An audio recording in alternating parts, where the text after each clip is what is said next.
राष्ट्रपति को अपहरण कर करके ले जाए, न केवल अकेला बल्कि अपने परिवार के साथ उसको ले गया। वहीं बगल में हम लोग देखते हैं कि 4 साल से युद्ध चल रहा है। अभी कुछ दिन पहले खबरें सुनने में आई थी कि कुछ समझौता होना शुरू हुआ है, लेकिन एक देश ने कहा कि जब तक हमारी जमीन को लेकर के बात साफ नहीं होगी तब तक समझौते की बात नहीं हो पाएगी। 4 साल से युद्ध चल रहा है। फिर वही सुनने को मिलता है कि यही हम इसको मानेंगे, नॉर्मल चीजें मानेंगे।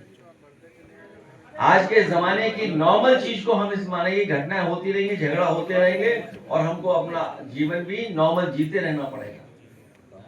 वहीं जब हम अपने देश को देखते हैं, ये सरकारें जो बड़ी बड़ी बातें बता रहे हैं, मैं कई ऐड देख रहा था आज अखबार में। बहुत से साथियों ने सुना होगा कि एक चर्चा में जब अर्थव्यवस्था की बात आई तो कहा कि आपके देश में पॉल्यूशन बहुत है। आज जब मैं एक अंग्रेजी अखबार पढ़ रहा था तो उसमें ऐड निकला है कि हमारे पानी के अंदर क्या क्या है।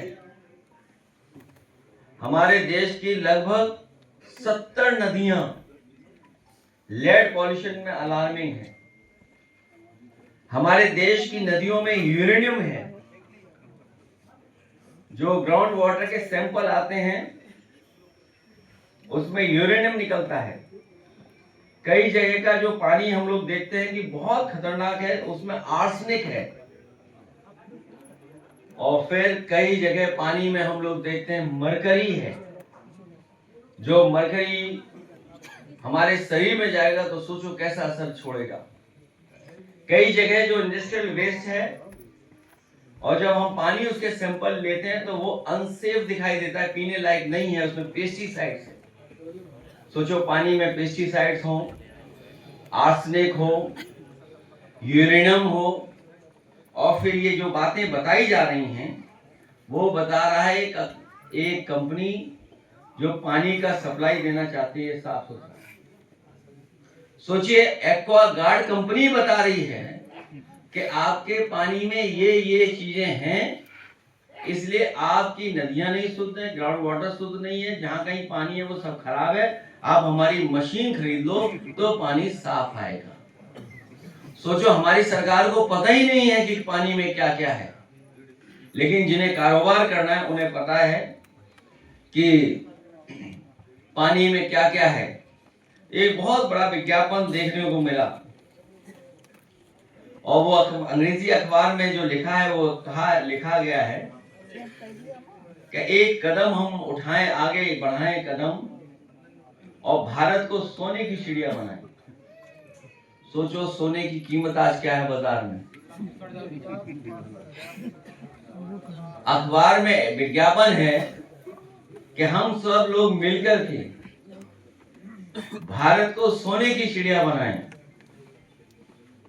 और फिर जब आप विज्ञापन को पढ़ोगे तो उस विज्ञापन में कहा जा रहा है कि आप सोना हमारे यहाँ रखवा दो तो आपको मुनाफा होगा। ये जो आप सोना रख रहे हो 25,000 टन,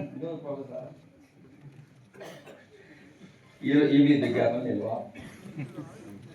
तो ऐसे बहुत सारे आज के अखबारों के मैं पढ़ रहा था, देख रहा था, तो ऐसे कई हैं विज्ञापन या कई ऐसी चीजें जिन पर हम लोग को चिंता व्यक्त करनी है। और गरीबी, बेरोजगारी, महंगाई कहां पहुंच गई, और खासकर पीडीए के ऊपर कितना अन्याय हो रहा है उसकी हम और आप लोग कल्पना नहीं कर सकते। अस्पतालों में इलाज नहीं। कल ही एक फोन आया मेरे पास और कहा उसने कि हमारा मरीज अस्पताल में था और डॉक्टर छोड़ नहीं रहा है मरीज को, और इसलिए नहीं छोड़ रहा है क्योंकि अभी पैसे का भुगतान नहीं हुआ है।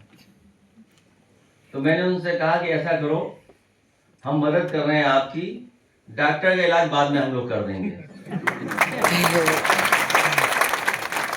लेकिन जब डॉक्टर साहब से निवेदन किया गया, उनके नर्सिंग होम के मालिक से निवेदन किया गया कि ऐसा मत करिए आप, कि मरीज को मत रखिए, आप उसको जाने दीजिए, तो डॉक्टर ने बात मानी, कुछ माफ भी कर दिया, कुछ हमने मदद कर दी।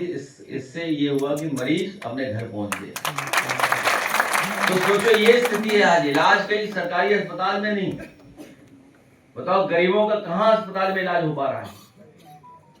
अगर हम केवल अच्छी अच्छी बातें करें, ठीक बात है, अगर हम अच्छी अच्छी बातें करें लेकिन हम अपनी चुनौतियों को न स्वीकार करें तो हम अपने देश के साथ और अपने देश के लोगों के साथ धोखा कर रहे हैं। सोचो गरीबी कितनी है, हम प्रति व्यक्ति आय नहीं बता सकते। प्रति व्यक्ति आय कितनी है सरकार बता रही है इतनी है, लेकिन है ही नहीं वो आंकड़े भी सच नहीं है, क्योंकि हमें और सरकार को मिलकर के न जाने कितने गरीबों को खाने को देना पड़ रहा है। बेरोजगारी तो ऐसी कि डिग्री कितनी भी हासिल करो नौकरी नहीं है, रोजगार नहीं है। अभी अखबारों में निकला है और बहुत सारी चर्चा शुरू हो गई है कि ये नए जमाने में जो घर पे हम लोग खाना मंगा लेते हैं, जो तमाम योजनाएं चल रही हैं, स्विगी, जोमेटो और कई हैं ऐसे प्लेटफॉर्म पे जहां से मंगा सकते हैं। सोचिए कितना काम करना पड़ता है उन्हें और तब जाकर के कितना मुनाफा कमा पा रहे हैं। सोचिए उनको डिलीवरी टाइम में देनी है। इतना बड़ा अनऑर्गेनाइज सेक्टर तैयार हो गया जिसमें सुप्रीम कोर्ट ने लिखा नियम बनने चाहिए। सोचिए सुप्रीम कोर्ट कह रहा है।